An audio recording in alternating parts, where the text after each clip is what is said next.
Okay, it's great to be here. We're here to talk about canaloplasty, and I am incredibly happy to be in the company of two greats, George and Rachel. I mean, amazing surgeons and amazing people as they are. And this is actually the best thing that happened in the whole meeting. Rocking Crocs, just so much nicer than the heels. Well, you don't have that problem. I left my heels at home, so. So let's get started. Yeah, let's get started. We're going to talk about iTrack Advanced today, and we're so glad that you guys could all be here to join us for this discussion. Of course, we have some slides, but really what we want this to be is an interactive discussion. So please feel free to pipe in with questions, comments, if you want to tell us how you're incorporating this into your practice. Really, this is supposed to be a discussion that we're just up here facilitating and all of us are participating in. Exactly, so just raise your hand and we'll call on you. We'll repeat the question and do our best to answer it, okay? Absolutely. I mean, I know that we have a mix of some people that canalize tear ducts, some people that are glaucoma. The question is, how many of you believe in mix? I think that now with all of the CMS situation, the first thing is, are we believers? Do we really believe that mix is the way to go? Would you have a mix or would you end up having a trap? Would you like a little extra before you get to that point? And I think it's very important to know that as glaucoma specialists, we do believe that this space and having this option is important.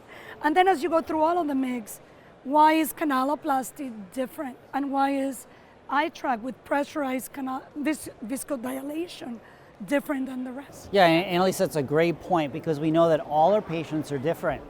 We have to take every patient as an individual. Not all glaucoma is the same, not all patients are the same, and we need to have different options to treat our different patients. And it is a challenge now that we're going to have less options in the future, but it's really up to us and the patient to decide what's best for that patient, and we make that decision. So really, it's important to keep that in mind. We're not just treating pressures, eyeballs, fields, we're treating people.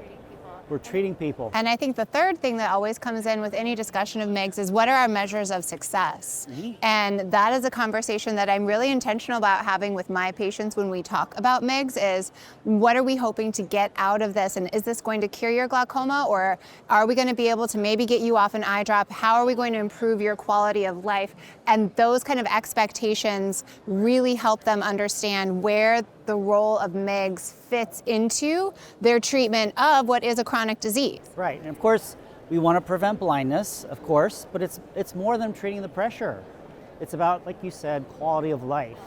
And that's where MIGS shines. When we reduce medication burden, make it easier for our patients to treat their glaucoma, we're ultimately improving their quality of life. And that's where interventional glaucoma is focused. Right? I am curious, before we get started, just one question for everyone here. Who right now is using the new iTrack Advance currently? Is anybody using it right now? Nobody's using it. Okay. Is anyone using the traditional iTrack? Okay. Okay. All right. You're in for a treat. I think there's a few things that make it different, and we're going to be pointing it out as we go. And then, is anybody doing another form of canaloplasty other than iTrack? Yeah. Okay. All right. Excellent. In some of the other countries, they don't have access, but they had GAT that actually could go 360, and you would, go through the canal even if you're not viscodilation. All right. Well, let's get started with our slides then. Let's see if I got. Does it work? There we go. Got it. We're good. Well, as we go through it, so let's get a little background on this. You have a canal that is not necessarily distended. You have a canal that is virtual, that is collapsed. And you have this canal that as glaucoma progresses is going to start getting stiff. So when we go through anatomy, I think you have to keep that in the back of your head. This canal goes through collector channels and then goes to the episcleral venous system. So as we go through this, you're going to have to think of this as a system. And when you have a system, you have to try to incorporate treatment for as much of it as you can. And with this device, you're able to kind of target multiple locations of the aqueous drainage system. So And one thing I think we can all agree, a benefit of MIGS is that we're utilizing the natural anatomy of the eye. So that is kind of one of the original advantages of MIGS, and remains one of the advantages of MIGS, is that we are augmenting the natural outflow pathway of fluid. And anytime we can make that work better, the patient is always going to be in a better place than if we are bypassing the natural anatomy. Right. And so it's important to remember that what we see in the eye as the trabecular meshwork is the drain of the eye. It's really the tip of the iceberg, right?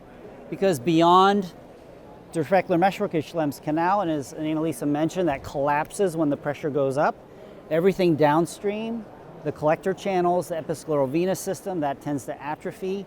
And so iTrack enables us to rejuvenate the natural collector, the natural drainage system of the eye. So it doesn't just work at one level, it works at multiple levels downstream, and it's very unique in that way compared to other MIGS. We know glaucoma is an outflow pathology. The pathology is in the outflow.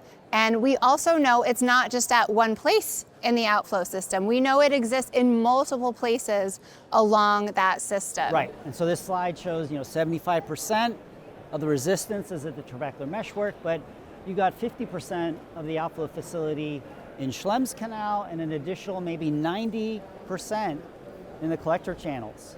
So it's not, like I said, it's the tip of the iceberg in the meshwork. It's everything downstream that's just as important. Right, so just sometimes simply removing trabecular meshwork is not going to get all of these other aspects of obstructions to flow. So what does iTrack entail? So first of all, you're going to go in and you're going to canalize this canal. And that's a big difference between iTrack and some of the other devices. Once you canalize it, it's just not enough to go through it. You need to distend it. And you have all of this debris, if you want to think about it, through the collectors, through the Schlemm's canal. And I tell my patients, it's like when you have a sink that is stopped. You have to go in and you have to clean all of the debris that is in that pipe in order to get it to work. So not only you catheterize, but then you're going to viscodilate.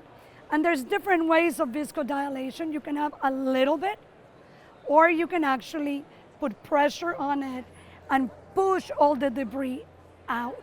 And I think that's the biggest difference. I mean, you do most of the MIGS. I know you do most of the MIGS. And this is like the tipping point when you're thinking of which one to do. If I think that I can rejuvenate it and clean the debris and still get it to function, I've been tipping my weight scale more towards canaloplasty. Right, and there's, we all do all the MIGS.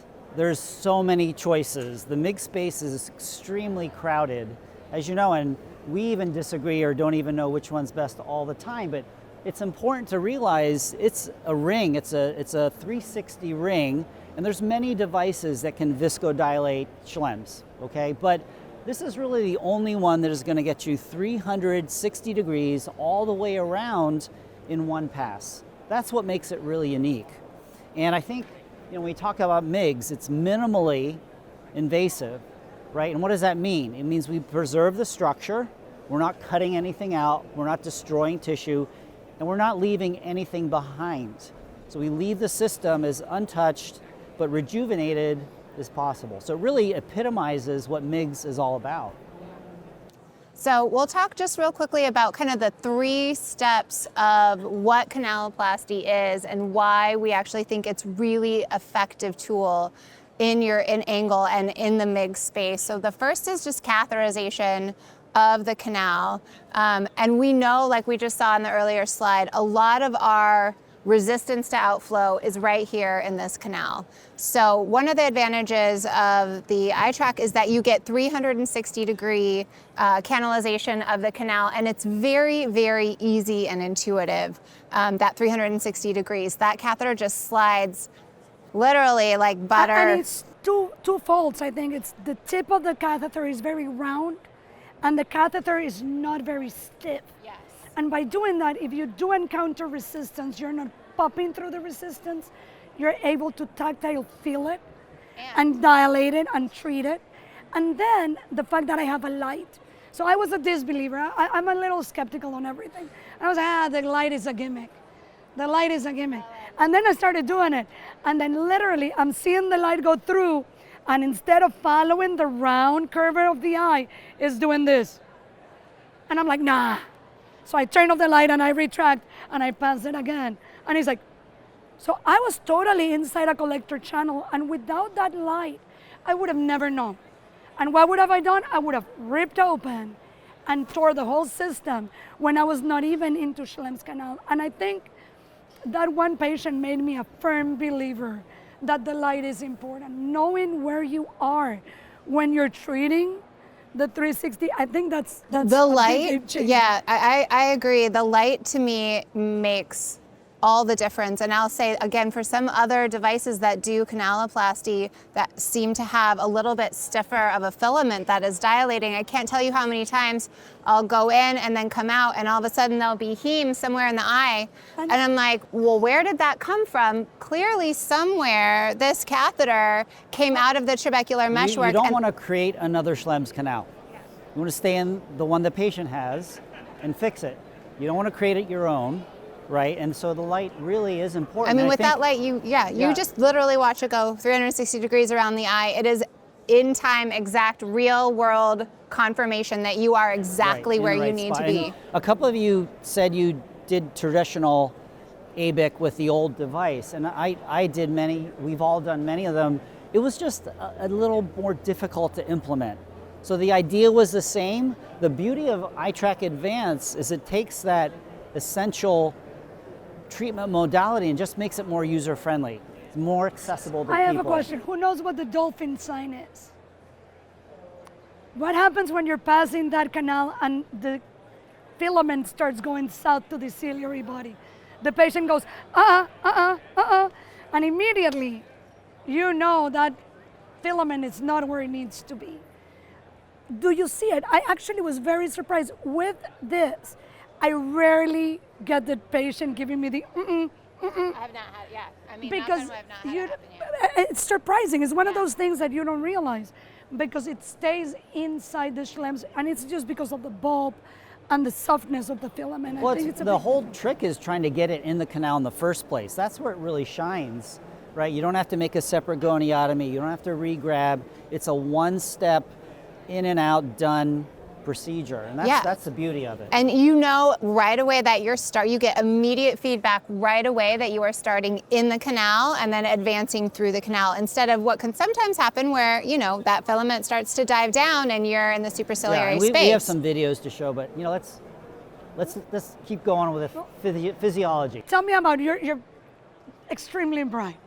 Tell us about the pressurized viscodilation. I think this is the biggest thing, but I agree. You know, the idea is there are some devices where you have passive viscodilation and there are some where you have pressurized viscodilation. And essentially the idea is that you are in control of how much viscoelastic is being injected into Schlemm's canal and subsequently filtering its way down into those collector channels. And one of the most useful things I'll find is that, again, with the iTrack Advance, as I'm advancing it, when I hit those little fibrotic areas, those little bands, all it takes is a couple clicks of viscoelastic, and immediately you get instant tactile feedback that amount of viscoelastic has then dilated the canal adequately enough that I can continue to pass that filament. So you know in real time that you are actually breaking adhesions and opening up that canal.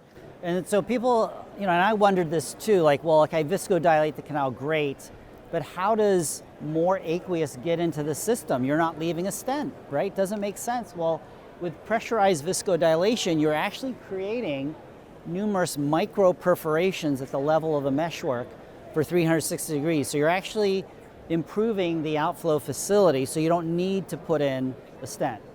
Yeah. Yeah, so you get these little micro perforations throughout the trabecular meshwork, so you're actually improving filtration without leaving a device behind in the eye, and then allowing that into a canal that is now much more open and able to facilitate drainage of that fluid.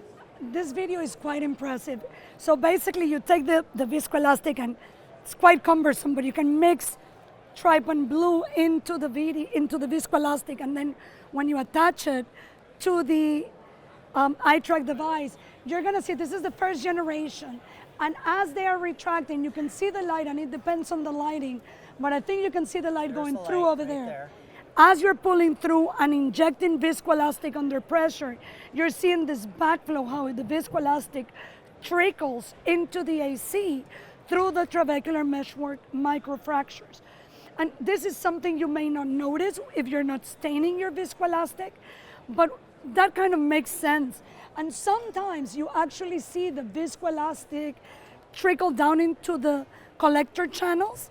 And when you're seeing this, I mean, it's bad light, but you can actually see it in the video, all in this side, and you can see it right there in this part of the video where you can see the viscoelastic stained with trypan blue go into the collector system. So just go back a little bit on the video if you can. It's a pre and a post. So you'll see the difference is not only in the limbal blanching, that's the viscoelastic filling the collector channels, but you also see a little bit of the trypan in the collector channel. So it's going both ways actually. You're going downstream into the collector system, but you're also going back through the trabecular meshwork into the anterior chamber. So let's just take a quick look at that. So once again, we're pulling the catheter through, and we're seeing that limbal blanching, we're seeing that backflow through the meshwork into the anterior chamber. As a person who likes immediate gratification, I do have to say that watching the blanching is my favorite part. See the collector channels, and post, see the limbal blanching and the trypan in the AC and also at the limbus. Okay, really a nice example by Kahemi about that. This is Paul Singh. You always can tell when it's his video because of the traction. Yeah. So he's just testing the catheter, making sure that the viscoelastic is going through. He's going to put his gonio lens on. And the last one we saw was the first generation. Yeah. It looks like this is the actual iTrack Advance watch that we're seeing here. how easy it is, okay, for Paul to make a tiny little goniotomy and get that catheter in. Well, I wouldn't say that it's easy for Paul because it's pretty easy for anyone. I think the ease of the device is So quite there it is, remarkable. right there. He's in size, he backs off a little bit. It's a And you have slider immediate mechanism. confirmation with the light that it is going around in the proper anatomy. Now, don't blink or you're going to miss it. You see that thing just flew around. And now he's slowly withdrawing it while injecting viscoelastic. And you'll see some blanching. I think it's right here in the video.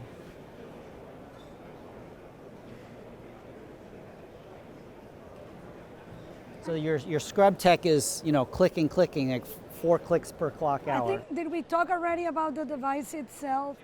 The way this device works is that you connect it to a whole tub of viscoelastic.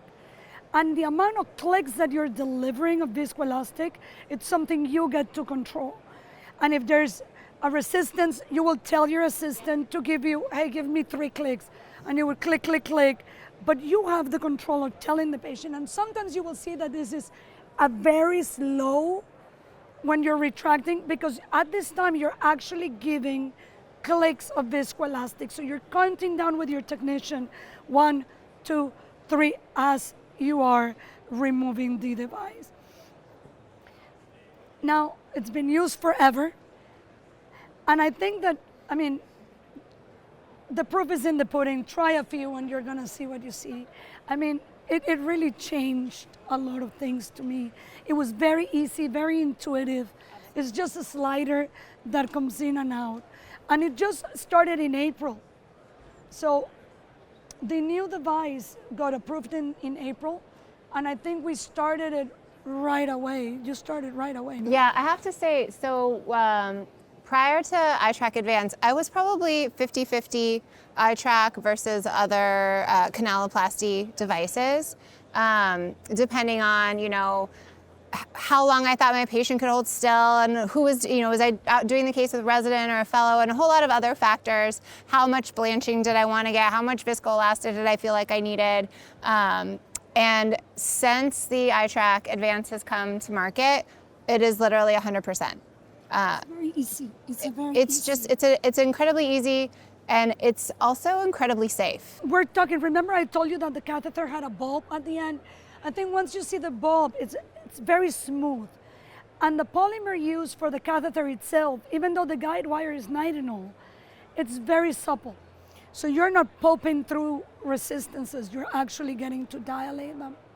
Yeah, and we've already talked quite a bit about how titratable the viscoelastic delivery system is. It just has this very intuitive knob at the end, and you're literally in direct control. You're just say click, and you can then get immediate audio feedback from your scrub tech who's scrubbed in with you. You can hear them clicking, and you tell them click, click, click, you know, I want 3 clicks, and you literally hear it 2 seconds later, they are doing it. So you know exactly how much viscoelastic is being delivered. And I know we've talked a lot about the illumination, so you always know exactly where you are. Have you had the catheter go the wrong way? Have you seen it? Several times with the older device. I think this device, it makes it a lot easier to line it up so you're right along the path. So I've not seen it yet. I've never had it go the wrong way yet with the new device. A couple times with the old one where it wants to go down a collector channel, but I will say on my very first case in Panama, I had an obstruction and we tried to click through it. We couldn't. We just went the other way. So it doesn't mean you're not going to get an obstruction, but you do have a way of trying to work through it. Obstructions are part of the pathophysiology Yeah, that's the of glaucoma, pathophysiology. so we're expecting them. What I like is that I can feel them. yeah. That's one thing I didn't have before. Not being able to feel that resistance just made me pop through it. And I realized how many times I was popping the wrong way. So we have one of your videos. That's one of mine. Analisa. So I'll talk a little bit about it. So this, I think it was my first case. So you do need a separate paracentesis. So you're making a paracentesis that is directional. It's not the one that you use for your phaco. You want to direct it towards the angle.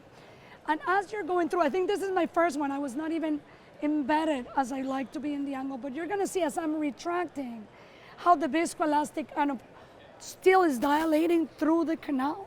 And you can see quite a bit of blanching. This is quite common. It's not like a surprise. And this is before you're actually doing an INA. That viscoelastic is inside those collector channels. And this is only 30 clicks. And I wanted to show the amount of viscoelastic you're pushing through. So you're getting some into the anterior chamber. You're getting the whole canal dilated. And a lot of it is going all the way down to the collector channels. You're not seeing these patients have spikes in pressures after. You're not seeing the viscoelastic is doing its purpose.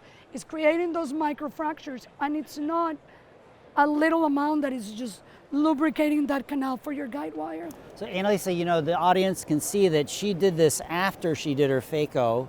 So maybe we can comment on, is it better to do it before your phaco? Is it better to do it after? I'm an after phaco. I mean, there's a lot of people, I know that people that train residents. So when you're doing a phaco and it's gonna take a resident 20, 30 minutes to do a phaco, that cornea is not gonna have the great visibility because there's gonna be this microedema, even though it may look clear, the minute you put that gonioprism, that reflection you get is gonna be more difficult. I think that if you're a beginner cataract surgeon or if you have a very thick cataract, that you know is gonna get some corneal edema intraop, do it before. If you're training residents, do it before so that cornea is good, unless you're finishing up and the residents are good with phaco. I'm a before. Rachel, what do you train residents? I mean, we do it after. In July? July, maybe we do it before. I usually do it after, and for a couple reasons. We have a lot of people with like kind of narrow angles. And I actually think your anatomy and visualization is a little bit easier once that cataract has been removed. Of course, as long as you're preserving your cornea. So definitely if they have a lens that I know is going to take quite a bit of energy to break up, we'll do it before. But I usually like do it at the end. I like my angle wide open. Yeah. I like the fact that, you know, I have a lot of space. Exactly. Yeah, I agree. I think it depends on the patient, obviously. It always depends, right? If you have a big lens, taking up a lot of space, narrow angle, for sure you should do it after. But if it's, you know, it's your typical open angle, you can do this whole thing through one incision, which makes the AC very stable. Then you can go back, you viscodilated, yes, you have maybe a little bit of blood, go back in, do your phaco incision, rhexis. So it can go either way. It can go either way. It is very much surgeon preference. There's no right or wrong way to do that. You want to go through Sahar's video too? Well, I mean, I think the video is, I think this was one of her first cases. Sahar So she's done it after the phaco. She's a new converter. I mean, one of those, and I think that you see this a lot. A lot of us change after trying this. The ease of use is remarkable. But she's going in, again, a directional paracentesis. She goes right into the canal. Sometimes I do bevel my injector a little, and I do a small goniotomy just to get the catheter to go in easier. And I will say, speaking of residents and people who are learning, I do, for my residents and fellows who are getting used to this, have them go in with an MVR blade and just make a tiny little goniotomy. I just tilt it a little bit. Just a little bit. Just so that you're 100% where you're starting with, and it makes things a little bit easier. And then as you get more familiar with the device, then you don't need to do that part, but it does help for the beginners. And I think it was one of her first cases, but she's also a very good surgeon. Yes. And it's important to understand you have to back up slow. At the beginning, you just want to go 1, 2, 3, 4, 5, 6, 7, 8, 9, 10, and just remove the catheter. This is, do you inject fillers like that? You could take it slow. You want to mold it. You want to get those frowning lines perfectly in place. Well, it's the same. You want this viscoelastic, and you want to give the viscoelastic time to deliver. You don't want to go way too fast. I like to maximize the pain when I have my filler. No, I'm just kidding. Okay.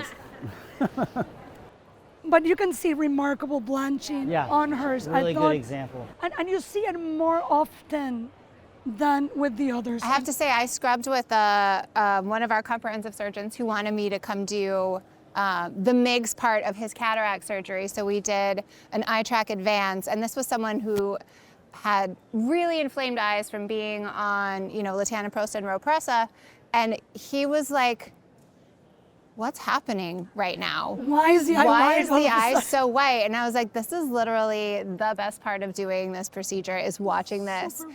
So now he is a believer, and I think I'm actually going to kind of teach him how to do this and build this into his there's enough glaucoma out there that he's like, I feel like I could probably add this into what I'm doing for my patients as well. I was like, this takes too long. I don't have the attention span. The ones that know me, I'm kind of like a hummingbird. I need to go in, come out. And going in and doing the gut. Exactly. It's like I couldn't sit there and feed this catheter as I was going through. And I do think that the new injector was what made it accessible to everyone. It's very easy to use. You're not clicking away, you don't have that downward pressure.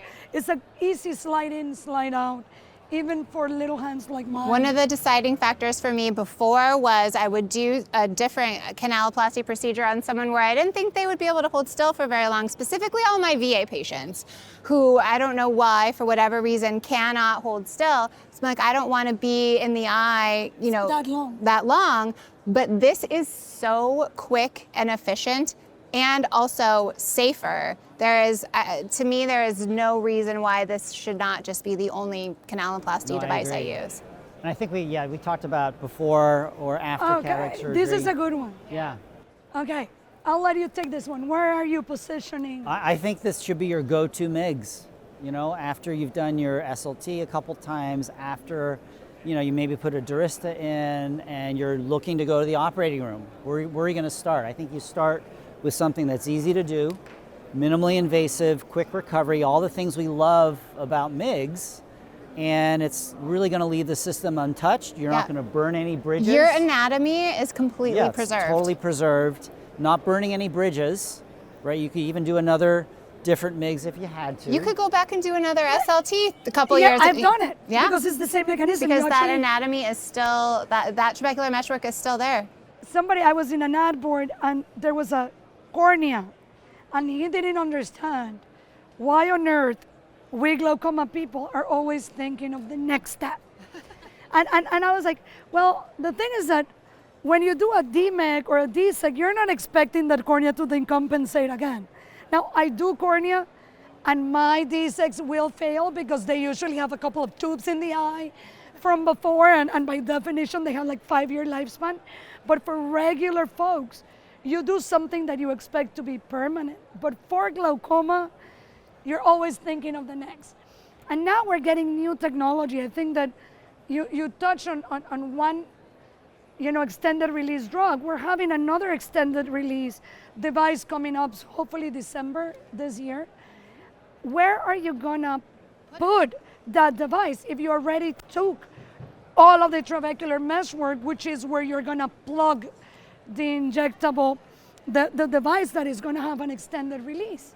It's high value real estate. You're gonna put it. Well, I just had to do the competition on a patient. It was a 3-stent device that already had a whole goniotomy. I had to put one of the stents temporarily, and that was a challenge. So it is important as we think of the next step to have that real estate safe. When the residents ask me why I'm doing this, I'm like, well, I'm doing this here because in 10 years we'll need to do this here, and then there'll be room for this over here in 15 years. Just brings home the point. So I had a partner who would tell his patients, when you have glaucoma, you're living life on the installment plan, right? We're always kicking the can down the road. So our patients are living longer, right? It's not uncommon to have patients come in their 90s. I live in Utah where nobody drinks and nobody smokes. They live forever. And I tell my 90-year-olds they need to pick up a vice. I'm like, can you maybe start pack a day? They're gonna keep going to 110. Right, and it's a chronic incurable disease. So try to do something safe and non-invasive as a first step so you can save it. You have a question? Yes. So I've actually repeated. So remember that this started in April. We've had the canaloplasty from before, but I've actually had patients that had a different kind of canaloplasty goniotomy in the past. And actually, even with a 90-degree goniotomy, I've gone back in and recanalized because you never go 360. So I've done repeat canaloplasties, not with this device, but with previous canaloplasty, with other devices, or goniotomies, with other devices, and I've gone back and recanalized the rest of the canal and dilated. I think now's probably a good time. I mean, these are some of the questions that they designed for us, but we want to hear from you guys too. What questions do you have for us? Let's make this a discussion. Yes. So I'm going to repeat the question so everybody can hear it. After you do the device, when do you see the effect? So I'm going to break it in two. I take the drops off. Every drop the patient is on, I take it off the day the patient gets the procedure. So if they're in 3 meds or in 4 meds, I just take everything off that day. They go into whatever steroid, antibiotic combo they're gonna get. And you see the response right away. I don't see spikes. Some people are afraid because of the amount of viscoelastic. Do you keep them on IOP drops the next day? I usually keep them on something until I see them at a week, and then I have them stop at a week. Oh, I take them completely.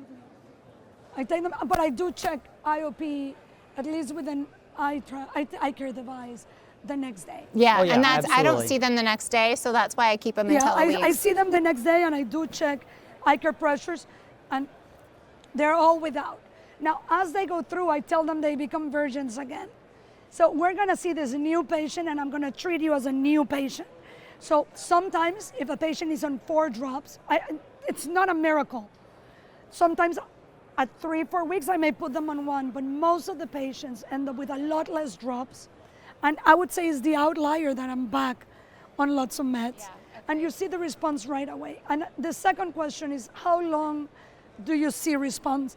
And there's data for 5 years with the previous handheld device.